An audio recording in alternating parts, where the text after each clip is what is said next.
Oi, galerinha, tudo bem com vocês? Eu tô com tanta saudade e para matar um pouco da minha saudade, eu vim aqui gravar essa aula, uma aula especial, que fala sobre o capítulo 7 da unidade 2. Isso mesmo. E não tem como nós adentrarmos no capítulo 7 sem nós não recapitularmos, tá? Essa é uma aula muito especial e eu quero que você fique aí, porque à medida que eu vou avançando no meu mapa, você vai respondendo aí, porque tudo isso você já sabe e eu quero que fique mais ainda gravado na sua mente, no seu coração. Vamos juntos? Lá na primeira unidade nós vimos o desafio do universo. E no primeiro capítulo nós começamos, a estudar o céu. Como que o céu se encontrava na maior perfeição. E nós vimos aí, através do retrato de Deus, como era o começo de tudo. Como foi esse início, E observamos que o céu se encontrava na maior perfeição. Tudo lá era perfeito. Até que, no segundo capítulo, nós vimos que apresentou-se um inimigo, o inimigo número 1. E esse inimigo, ele tinha um nome. Ele era um dos anjos, muito importantes lá no céu. Ele regia o coro celestial, Ele tinha uma função muito importante no céu. O nome dele era Lúcifer. E lembra que ele era um anjo, Um anjo perfeito.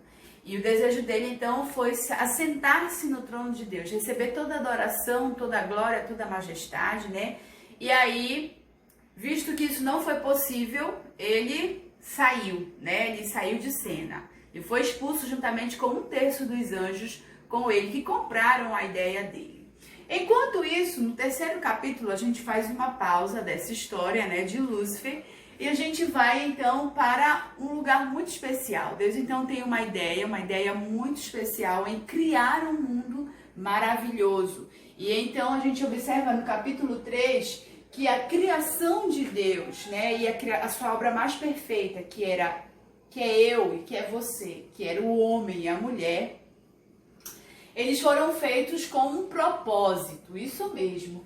E a gente pode observar 4 itens fantásticos que o nosso livro descreveu.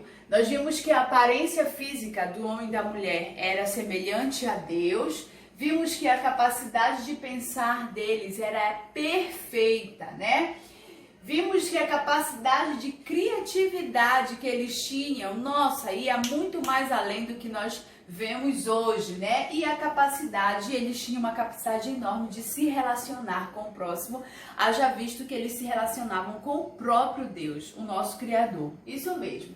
E aí, a gente viu que estava tudo perfeito, Até que, a perfeição, ela faz uma pausa aí e a guerra começa. Foi o 4º capítulo, o último capítulo da primeira unidade, Lúcifer, então, adentra nesse espaço, E aí, o que acontece? Acontece que Adão e Eva, eles foram submetidos ao primeiro teste, A um desafio muito importante, onde eles iriam apresentar a obediência a Deus. E eles, então, não acontece, que eles não conseguem chegar até o final, E aí, esse teste, então, ele não foi concluído com sucesso. E aí, com o resultado, então, desse teste que não foi concluído com sucesso, foi a queda. Eu coloquei aqui a imagem de um anjinho, porque na porta do paraíso, do jardim do Éden, Deus então coloca anjos, Haja visto que Adão e Eva foram expulsos desse lugar especial.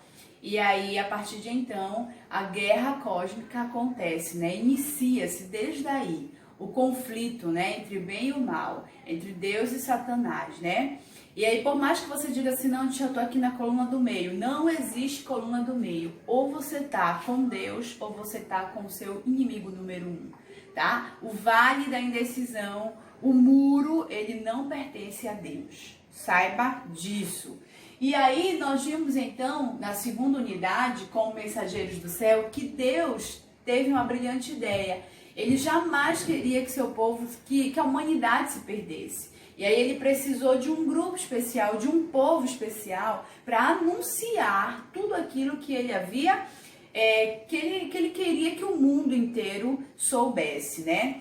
Uma vez que no período aí, né, de Abraão, né, no período de Noé, havia alguns povos, né, que eram povos pagãos, e aí Deus então gostaria que um grupo especial anunciasse então, né? Ele poderia muito bem mandar anjos, né?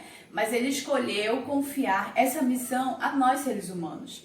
E então Deus então escolhe um povo, um grupo. Tia Rafa, qual seria então esses ensinamentos que esse grupo então iria fornecer às outras pessoas? E a gente tem aqui um resuminho básico, né? Esse povo iria anunciar que só existe um Deus, o Deus verdadeiro, que havia um dia de adoração específico, e esse dia foi o sábado, criado desde a fundação do mundo. Que havia as regras da felicidade. Que regras eram essas? As tábuas da lei, os 10 mandamentos, né? E as pessoas que colocassem em prática esses mandamentos, eles estavam amparados do mal, né? Eles estavam protegidos do mal. No quarto item, nós vimos que como foi que as coisas surgiram, e as coisas elas surgiram através das mãos de Deus, né? A gente levanta aqui a bandeira do criacionismo, fomos feitos à imagem e semelhança do nosso Deus, né? Aí vimos também que existia um método para salvar a humanidade. Depois que o pecado entrou no mundo, Deus então envia o seu único filho para nos salvar, né? Vimos também os fatos sobre a morte. A pessoa morreu e encerrou, ninguém volta, né? Não existe ressurreição, a menos que Deus ressuscite. Só Ele tem o poder para isso, né? Vimos também sobre um estilo de vida saudável, os 8 remédios da natureza, né? Que são infalíveis contra o mal, te trazem vida, te trazem saúde. Esse povo iria estar anunciando. Vimos também sobre essa guerra cósmica, né? O conflito entre o bem e o mal. Existem algumas pessoas que não acreditam, que não sabem sobre isso. E aí o que fazer então para elas entenderem que existe um mal por trás de tudo isso, né? Satanás, a missão dele, que então a partir do momento que ele foi expulso então do céu, era matar, roubar e destruir tudo aquilo que Deus havia feito, né? Vimos também sobre o dom de profecia. Deus então se revela ao seu povo através dos seus profetas. Isso é muito nítido no início, no Antigo Testamento, né? E a partir de então, Deus então vem se revelando ao povo através dos profetas. Vimos também, abrindo um parêntese, temos profetas hoje em casa? Temos. Os nossos pais, eles são profetas. A boca de Deus para com os filhos. Você tem obedecido o profeta que Deus tem enviado para você? Fique esperto aí, hein? Vimos também um acerto de contas, né? Lembre-se, no fim de tudo, Deus vai pedir contas de todas as suas ações, as suas escolhas, as suas decisões. Ou seja, no grande dia, no dia do juízo final, a palavra de Deus nos conta bem esclarecido sobre esse dia. E por fim, Deus então enviaria o libertador, Cristo, isso mesmo, Jesus. Vimos isso no fim do ano passado, lembra? Aliás, no ano passado, no 7º ano, vocês estudaram exatamente só sobre Jesus, isso mesmo, o libertador, aquele que viria libertar toda a humanidade do mal, do pecado, né? E aí, nesse capítulo aqui, o primeiro capítulo da 2ª unidade, nos encaminhou, então, para um profeta específico, né? Esse profeta era Elias, e aí a gente tem como título Combate Mortal. Deus, então, usa pessoas para defender a verdade, né? O povo estava completamente perdido, nós estudamos sobre isso. O povo de Israel, sobre a liderança de um rei que se deixou levar pela sua esposa, lembra? Acabe era o rei e Jezabel era sua esposa. E aí Deus então levanta um profeta muito especial, o profeta Elias, isso mesmo. E ele então leva todo o povo, né, juntamente com o rei e os seus assessores aí religiosos para o Monte Carmelo. Vimos na nossa aula passada exatamente sobre isso. Eu fiz até um apelo que você pudesse ser o Elias da atualidade, né?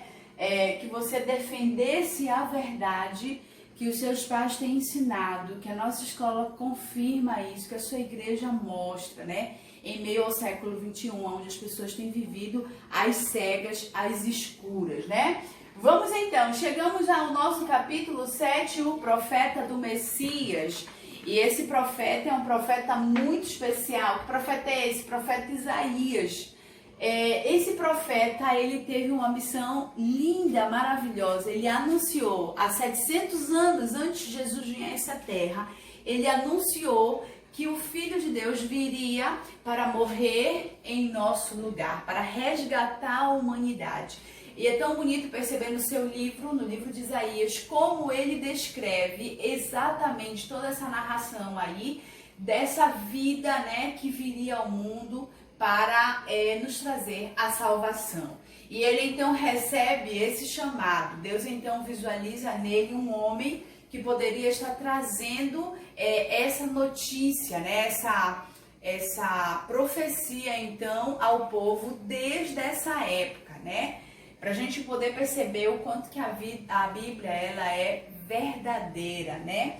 E aí eu queria lembrar para vocês que nesse capítulo, o nosso livro ele vem descrevendo um pouquinho sobre esse profeta, né? Historiadores nos contam que ele foi um profeta que atuou aí dentro do palácio, né? E ele teve aí uma missão muito nobre, né? Ele não falou só simplesmente para o povo, mas ele falava também para as pessoas, né, que estavam aí no poder, né?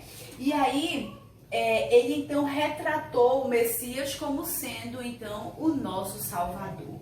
Queridos, a gente vai ficando por aqui nesse nosso capítulo especial e eu te convido a você ler, são pouquinhas páginas, né? Página 55, 56 e 57 sobre esse conteúdo, né?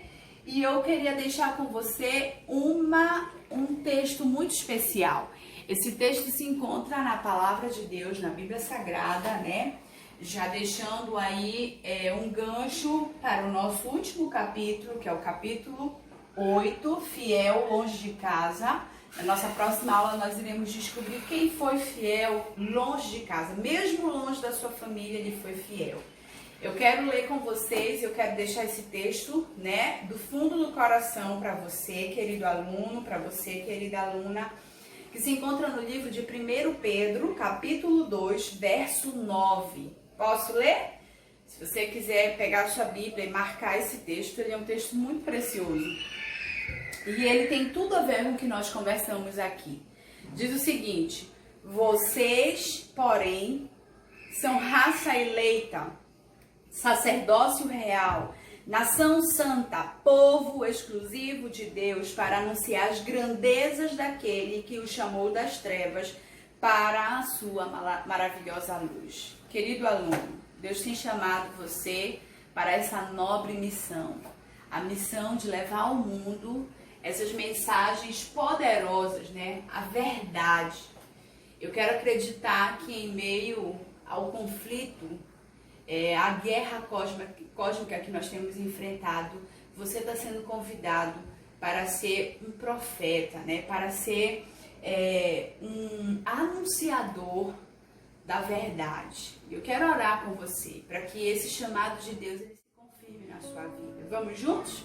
Querido Deus, estou muito feliz de poder compartilhar com os meus alunos um pouquinho daquilo que nós temos estudado durante esse ano.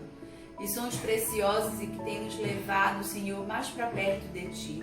Por favor, Senhor, usa a cada aluno, Senhor. Pode ser dentro de casa, pode ser longe de casa. Por favor, é o que nós pedimos em nome e por amor de Jesus. Amém. Queridos, eu tô aqui no Zoom, eu não vou refazer, e ela acabou de entrar ao ar.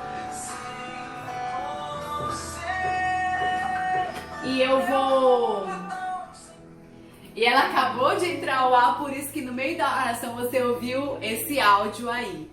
A tia Rafa conclui a nossa aula deixando para você, um beijo especial do fundo do coração. Que o Senhor te abençoe muito, te guarde, te proteja.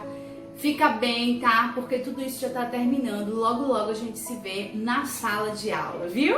Que Deus te abençoe. Curte, compartilha com seus amigos e anuncia que Jesus está voltando. Tchau, tchau!